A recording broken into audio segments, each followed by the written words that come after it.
नमस्कार, आप सभी का दिशा ऑनलाइन क्लासेस में बहुत बहुत स्वागत है। मेरे प्यारे बच्चों, मैंने कभी सोचा भी नहीं था कि आप लोग हिंदी की वीडियो के लिए इतना ज़्यादा कमेंट करोगे। ठीक है, तो फिर से वही कहेंगे, इस वीडियो में भी सब्र का फल बहुत मीठा होता है।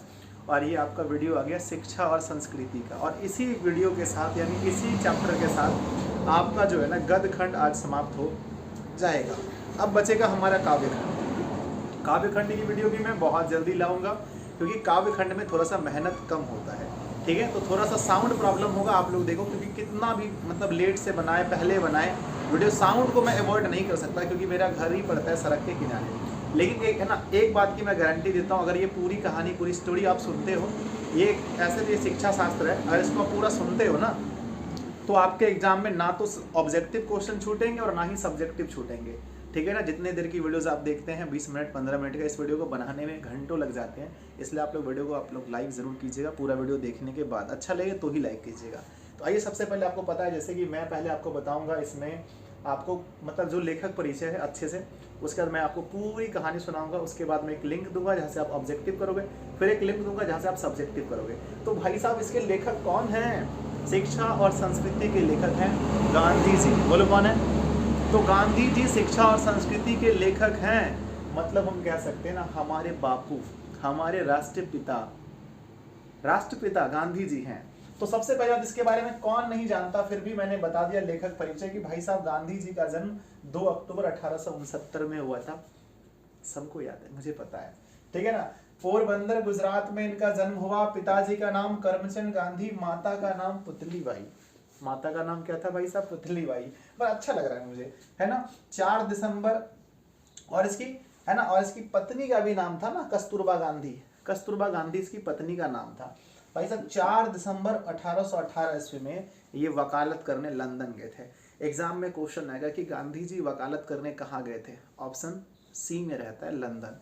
ठीक है, अगला क्वेश्चन है हमारा जी कि ये कब गए थे? तो 4 दिसंबर 1888 ईस्वी को। अगला, इसका विवाह कब हुआ था? तो इनसे लंदन जाने के 5 साल पहले बहुत कम उम्र में इसकी शादी हो गई। किससे?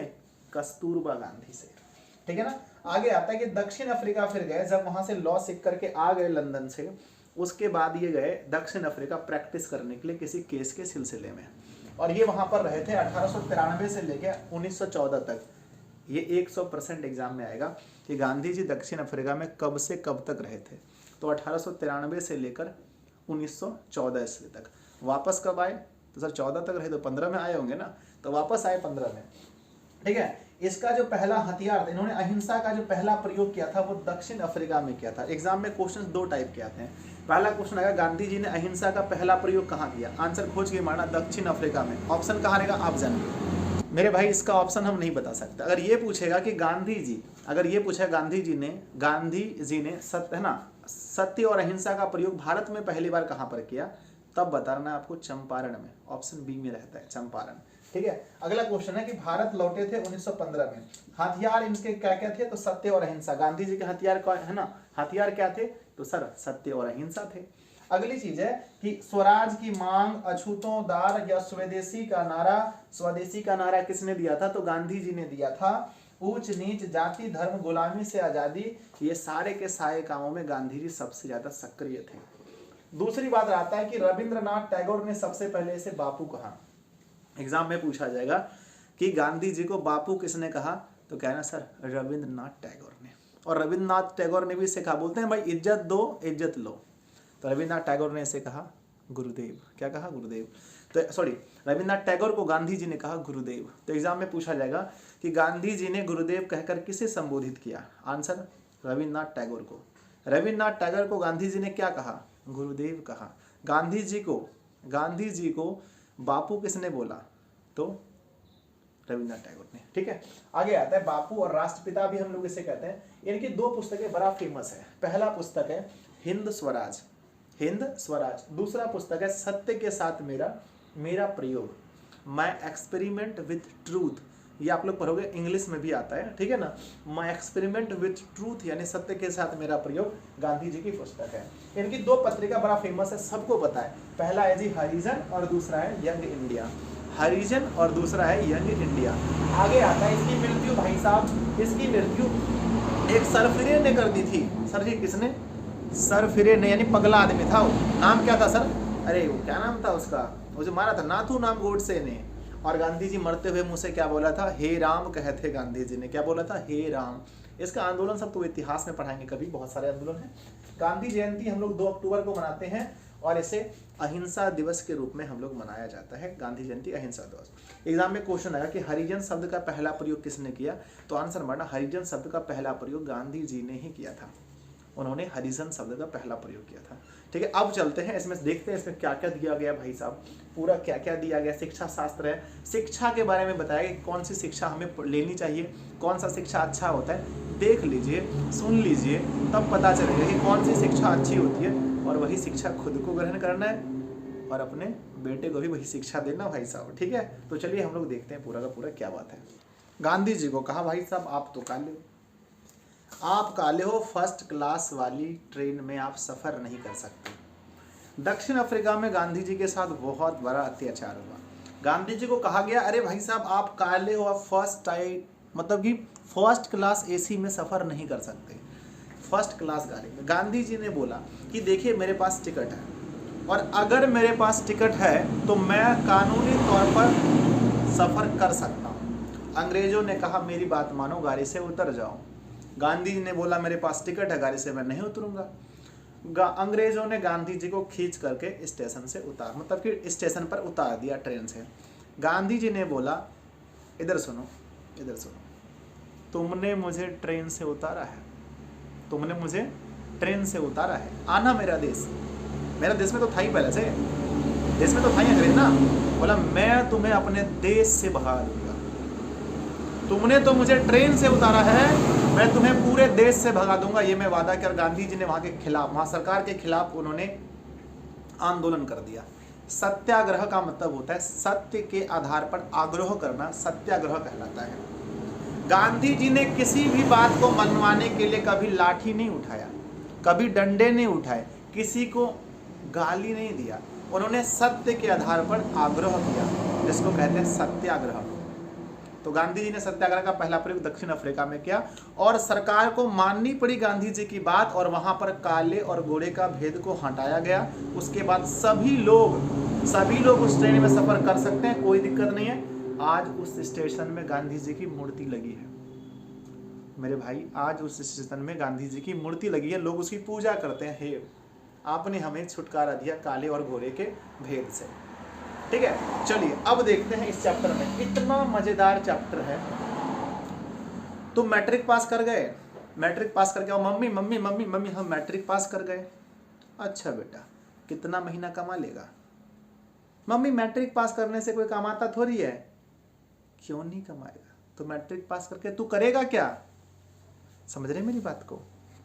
आजकल ऐसा हो रहा है कि लोग पढ़ तो रहे हैं, पर वो ऐसी शिक्षा ग्रहण कर रहे हैं कि पढ़ने के बाद वो किसी काम के रहते ही नहीं। बेरोजगार। सर जॉब जो लगता है, अरे बच्चे जॉब के बारे में मुझसे पूछो ना। एक मिडिल क्लास का अगर बच्चा है, एक मध्यम पढ़ने में अगर आप हैं, तो सरकार group D, railway, SSC, bank, ये सब का जॉब 3, 4, 5 साल में एक बार निकालती है। और एक बार अगर फॉर्म भर दिए आप, तो समझो वो पूरी प्रक्रिया 4-5 साल और लगेगी होने में। 20,000 सीट है तो करोड़ों बच्चे फॉर्म भरते हैं। वहां पर मेधावी छात्र भी, अगर आप तेज भी छात्र हैं, तो आप वहां पर इंतजार करते करते एग्जाम का फीका पड़ जाते हैं, तो लोग बेरोजगार हो जाते हैं। तो गांधी जी किसे कहते हैं बढ़िया शिक्षा? गांधी जी कहते हैं केवल किताबी ज्ञान बढ़िया शिक्षा नहीं है। केवल किताबी ज्ञान रट लेने से, प्रकाश का परावर्तन अपवर्तन रट लेने से नहीं होगा। आपके अंदर कुछ व्यवहारिक गुण भी होना चाहिए, व्यवहारिक शिक्षा होना चाहिए, कुछ दस्तकारी आनी चाहिए, कुछ एडवांस नॉलेज। आज आप मुझे YouTube पर पढ़ाते हुए देखते हैं, Facebook पर पढ़ाते देखते हैं, Instagram पर मेरी वीडियोस देखते हैं, ऐप पर पढ़ाते देखते हैं। तो मैंने क्या किया था बच्चों, मैंने जैसे 10th क्लास पास किया, मैंने कंप्यूटर कोर्स ज्वाइन किया था, कुछ अलग, हट के अलग। और कंप्यूटर कोर्स में जब हमने कंप्यूटर को चलाया, तो फोन से और कंप्यूटर से, इंटरनेट से थोड़ी दोस्ती हो गई। शुरुआत के दिन बता रहा हूं मैं, जब मैं मैट्रिक का एग्जाम दिया था, उस समय फोन, इंटरनेट सबसे मेरी दोस्ती हो गई। तो मुझे लगने लगा ये सब चीज हल्का है। आजकल के बच्चे तो छोड़ो ना, बचपन में हम लोग जब इंटर पास किए थे तो नोकिया का फ़ोन था मेरे पास, घर वाले मतलब घर का फ़ोन था, अभी मेरा फ़ोन नहीं था। आजकल के तो तुम 10th में पढ़ते हो, तुम्हारे पास फ़ोन है, वीडियो देख रहे हो तो फ़ोन है ना तुम्हारे पास। हाँ, तो बच्चों तो मैंने उस समय थोड़ा सा इंटरनेट के बारे में ज्ञान लिया था, कंप्यूटर से मतलब हमारा दास्ता हो गया था। तो जब हमारा लॉकडाउन लगा, उससे पहले मैंने सोचा जब मैं कोचिंग पढ़ाता ही हूँ तो मैं क्यों ना इसे ऑनलाइन कर दूँ, क्यों ना मैं ऑनलाइन भी पढ़ाऊँ। अगर आप सोचो कि मेरे अंदर ये मैं क्या समझा रहा हूँ, इसको समझो खाली धीरे धीरे। तुम सोचो कि अगर मैं कभी कंप्यूटर नहीं छुआ होता, इंटरनेट नहीं छुआ होता, तो मुझे डर लगता कैसे ऑनलाइन पढ़ाएं, क्या यूट्यूब से पैसा आएगा या नहीं आएगा, ये फिर वो तो बहुत सारी चीज़ें हमारे मन में सवाल उठता, बच्चे देखेंगे नहीं, वीडियो पसंद करेंगे नहीं। लेकिन हमारे उम्र के और सब भी बहुत सारे टीचर हैं जिनको ये ज़्यादा नॉलेज, एडवांस नॉलेज ये सब चीज़ का नहीं है, तो वो लोग नहीं पढ़ाते। मुझे था तो मैंने कर लिया, मेरे ऐसे हज़ारों को है तो हज़ारों कर रहे हैं, लाखों कर रहे हैं। तो कहने का मतलब बच्चों, अगर किताबी ज्ञान सिर्फ मुझे होता, 1 - साइंस का थीटा बराबर कॉस का थीटा, गांधी जी का जन्म 2 अक्टूबर 1869 में हुआ, तो इससे हम यूट्यूब पर पढ़ा नहीं पाते बच्चों, क्योंकि ये भी नॉलेज हमारे पास होना चाहिए था, जो कि अलग टाइप का नॉलेज था। तो गांधी जी ने कहा या तो आपको कोई लकड़ी का सामान बनाने के लिए आता हो, या आपको पेंटिंग करना आता हो, या फिर आपको कंप्यूटर चलाना आता हो, या फिर आपको बढ़िया से खेत जोतना आता हो, कोई भी व्यवहारिक शिक्षा आपको होनी चाहिए। केवल किताबी ज्ञान से आपका काम नहीं चलेगा। तो प्यारे बच्चों, मैं आप लोगों को भी कहता हूँ, जैसे आप 10th पास करोगे, कुछ ना कुछ अलग अलग काम सोचते रहना, कुछ ना कुछ करना, घर वाले पर बोझ कभी मत बनना बच्चों, ठीक है। वादा करो मुझसे आज कि सब बच्चे जितनी वीडियोस देखोगे, 20,000, 30,000, 50,000, लाख जो भी देखोगे, तुम सभी लोग जैसे ही 10th पास करोगे, इंटर पास करोगे, अपना कुछ कमाने के बारे में सोचना कि मैं क्या करूं। अगर नहीं कमाना है तो पढ़ाई पूरी शिद्दत से करना, पूरे मन से करना कि आज अगर मैं अपने फैमिली का पैसा वेस्ट कर रहा हूं, अगर उसका पैसा वेस्ट नहीं होने देना, इन्वेस्ट होने देना बच्चों। परिवार ये ना कभी बोले कि मैंने इसके पीछे पैसा खर्च करके गलती कर दी। प्राउड फील हो, ठीक है। तो प्यारे बच्चों, तो गांधी जी बढ़िया शिक्षा किसे कहते हैं कि अहिंसक प्रतिरोध सबसे उदात्त और बढ़िया शिक्षा है। तो बच्चों, जो शिक्षा अहिंसक हो, यानी एक होता है हिंसा, किसी को मार देना हिंसा कहलाता है, कोई जीव को काट देना, मुर्गा काट देना हिंसा है, किसी को गाली देना, किसी के साथ बदतमीजी करना, वो हिंसा है। तो बच्चों, शिक्षा ऐसी हो जो अहिंसक हो, शिक्षा ऐसा हो जिसको पाने के बाद आप शांत हो जाएं, आपको गुस्सा कम आए, दूसरे के प्रति आप एग्रेसिव ना हो जाओ, उसे गाली ना दो, उसके साथ लड़ाई मत करो, किसी जीव को काटो मत, किसी को मारो मत, किसी के प्रति बुरा मत सोचो। यह है अहिंसा वाली शिक्षा। तो शिक्षा ऐसी होनी चाहिए। दूसरा लाइन पढ़ते हैं, आत्मा क्या है, सत्य क्या है, प्रेम क्या है, आत्मा की विशेषता। आपको ऐसी शिक्षा होनी चाहिए, आपकी ऐसी शिक्षा होनी चाहिए जिसको ग्रहण करने के बाद मेरे प्यारे साथियों, आपको ये पता चल जाए कि आत्मा क्या है, सत्य क्या है, परमात्मा क्या है, सत्य की क्या विशेषता है, आत्मा की क्या विशेषता है। प्यारे बच्चों, अगर मैं सही बात बताऊं, 100% सही, तो ये बात ना मेरे गुरुजनों ने मुझे सिखाया और ना ही मैं आप लोगों को सिखा रहा हूँ। और आजकल के बच्चे ये सीखना भी नहीं चाहते हैं। अगर मैं यहाँ पर रुक करके थोड़ा सा बात करूँ आत्मा परमात्मा का, जैसे कि मैं मांस मछली नहीं खाता बच्चों, आप लोगों को शायद पता नहीं होगा, मैं आज बता देता हूँ। तो मैं ज़्यादा जुड़ा हूँ इन सब चीज़ों से, तो मुझे ये सब चीज़ बड़ा अच्छा लगता है। आत्मा के बारे में, हम क्या हैं, हमारी उत्पत्ति कैसी हुई, हमारे परमात्मा कौन है, हमें कहाँ जाना है, कहाँ मिलना है। ये जो संसार है बच्चों, एक रंगमंच है, यहाँ पर हम लोग आए हैं और बस अपना अपना रोल जो है, अपना अपना जो हमें कार्य मिला है उसको हम निभा रहे हैं, बस कर रहे हैं। जाना तो सबको परमात्मा के पास है। सत्य क्या है, सत्य की हमेशा जीत होती है, हम लोग संस्कृत में पढ़ते हैं। तो ऐसी शिक्षा हो बच्चों जिसको लेने के बाद हम आत्मा क्या है समझ पाए, सत्य क्या है समझ पाए, प्रेम क्या है, प्रेम हम कहते हैं लव, हम लोग कहते हैं बच्चों प्रेम, लव। लव का मतलब जो सिर्फ एक लड़का और एक लड़की में हो, इसे लव कहते हैं। ऐसा आजकल हम लोग कहते हैं बच्चों कि हमें लव हो गया। लव बोलने का मतलब लोग समझ लेता है अच्छा तुम्हें किसी लड़की से लव हो गया होगा, लेकिन बच्चों ये प्रेम नहीं है, ये आकर्षण है। दिस इज एट्रैक्शन, ठीक है। आप सोच के देखो, बहुतों से आपको प्रेम हो गया होगा अभी से, अब जब से आप पढ़ रहे हैं, आप चाहे लड़की हैं या लड़का हैं, आपको बहुतों से प्रेम हो गया होगा।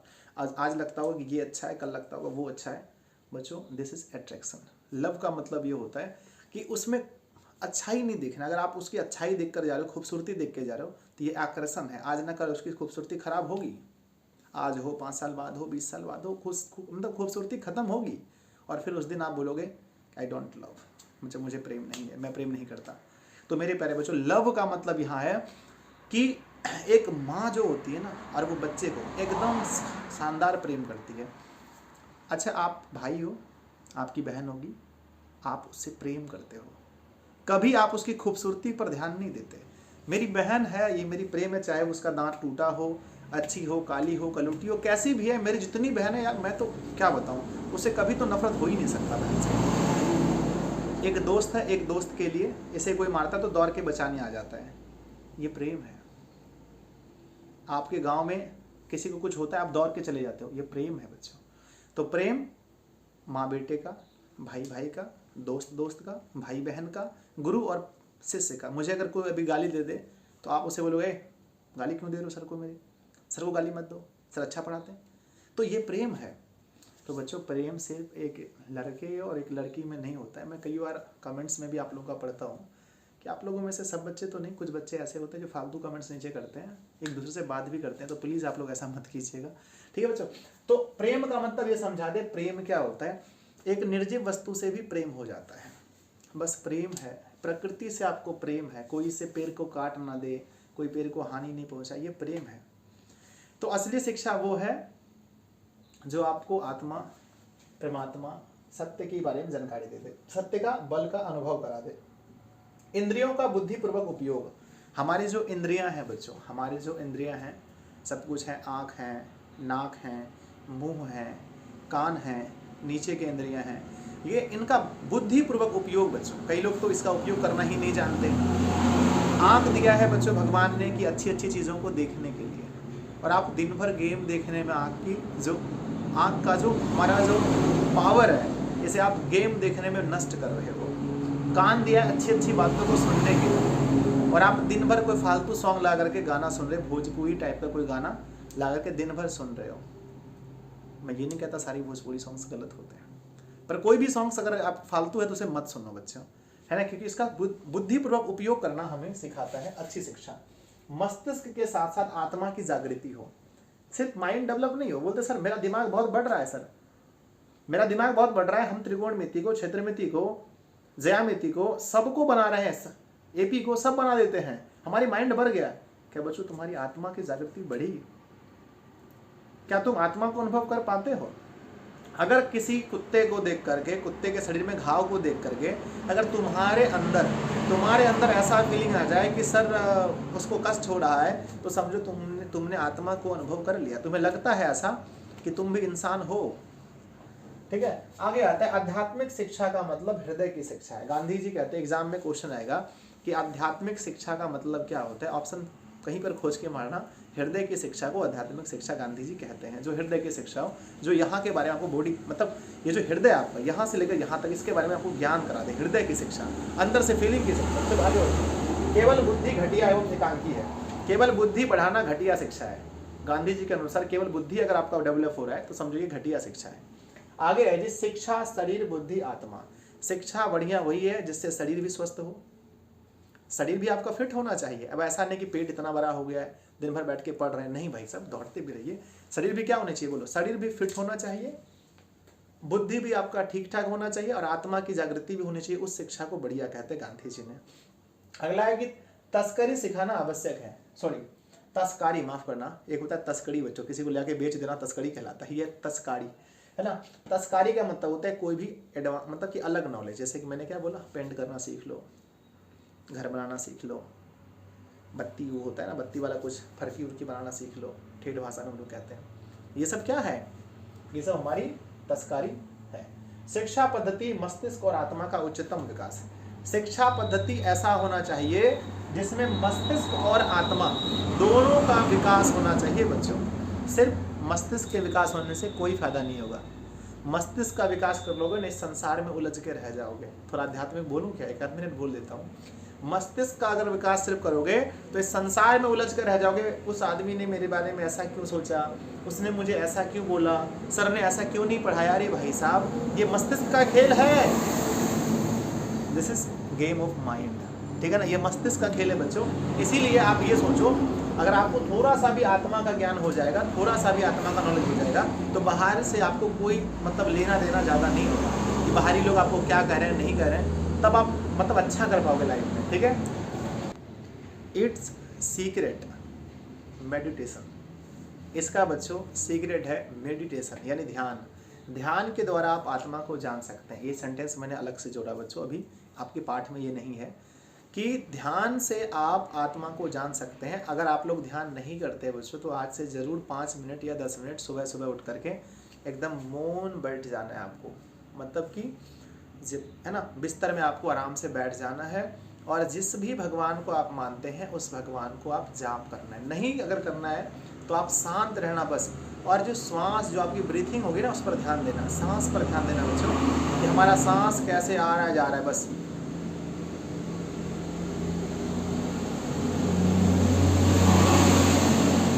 बस बच्चों श्वास पर ध्यान देना है आपको, श्वास आना जाना। इससे क्या होगा कि धीरे धीरे आपका मन बच्चों शांत हो जाएगा, धीरे धीरे शांत हो जाएगा। जितना चंचल है ना, 1 सेकंड में सोचता है मेरा दोस्त पढ़ रहा होगा, मेरा दोस्त क्या कर रहा होगा, है ना ऐसे कहते मेरी बहन क्या कर रही होगी, मेरी मम्मी क्या कर रही है, मुझे खेलने जाना है, सब शांत हो जाएगा। बस शांति रहना, जब माइंड शांत हो जाए फिर पढ़ना बच्चों, मन लगेगा इतना ना तुम टॉप कर जाओगे बच्चे। तो मेडिटेशन इज ए की ऑफ सक्सेस, यह सफलता की बच्चों कुंजी है, इसीलिए इस पर ध्यान जरूर देना आप लोग, ठीक है। पश्चिमी सभ्यता के गांधी जी खिलाफ थे, ठीक है। इस पाठ में कुछ नहीं बच्चों, बस यही बताएगा कि बढ़िया शिक्षा गांधी जी किसको बोलते हैं। बढ़िया शिक्षा उसे कहेंगे जिससे हमारे शरीर का, बुद्धि का और आत्मा तीनों का विकास हो, ऐसी शिक्षा को बढ़िया शिक्षा कहते हैं। घटिया शिक्षा क्या है, जिससे खाली बुद्धि बढ़े उसे घटिया शिक्षा कहते हैं, ठीक है। चलो रहने देते हैं, ठीक है। देखो बच्चों, इससे इस चैप्टर से जो भी ऑब्जेक्टिव क्वेश्चन आएंगे, जो भी सब्जेक्टिव आएंगे, हम सब कराएंगे, टेंशन आप मत लो। ये वीडियो कैसा लगा आप लोग मुझे जरूर कमेंट बॉक्स में बताना। अब नीचे एक लिंक है, जाओ वहां से जाकर क्लिक करके आप ऑब्जेक्टिव वाला सेक्शन कर लो, हो जाएगा। ऑब्जेक्टिव हल्का है, बस लेखक परिचय से क्वेश्चन आते हैं, और सब्जेक्टिव में भी जितने भी क्वेश्चन है मैंने अच्छे से करवा दिए बच्चों, जाके देख लो। ऑब्जेक्टिव के बाद सब्जेक्टिव तीनों देख लो। ये हमारा आपका जो है ना गदखंड समाप्त हुआ बच्चों। कैसा रहा हमारा ये सफर, आप लोग मुझे कमेंट करके बताना। अंतिम वीडियो है ये गदखंड का, इसलिए ज़्यादा से ज़्यादा कमेंट करना, इस वीडियो को ज़्यादा से ज़्यादा शेयर करना। थोड़ा सा मैंने ज़्यादा अगर कुछ बोल दिया तो उसके लिए आप बच्चों माफ़ कर देना, जबान है निकल जाता है कभी कभी, ठीक है। और उसके बाद बच्चों अब हमारा स्टार्ट होगा काव्यखंड। काव्यखंड की वीडियो फटाफट मिलना शुरू हो जाएगा, एग्जाम से पहले समाप्त कर देंगे, भरोसा कीजिए इस पर, आत्मा से कह रहा हूँ। धन्यवाद बच्चों, आप सभी का बहुत बहुत आभारी हैं कि आप लोग इतना ज़्यादा सपोर्ट कर रहे हैं कि बहुत तेज़ी से हमारा जो सब्सक्राइबर है यूट्यूब पर, यानी हमारे स्टूडेंट्स बढ़ रहे हैं 85-86 करके। बहुत जल्दी हम लोग 100 तक पहुंचने वाले हैं। बस आप लोग इस तरह से सपोर्ट बनाए रखें। जय हिंद।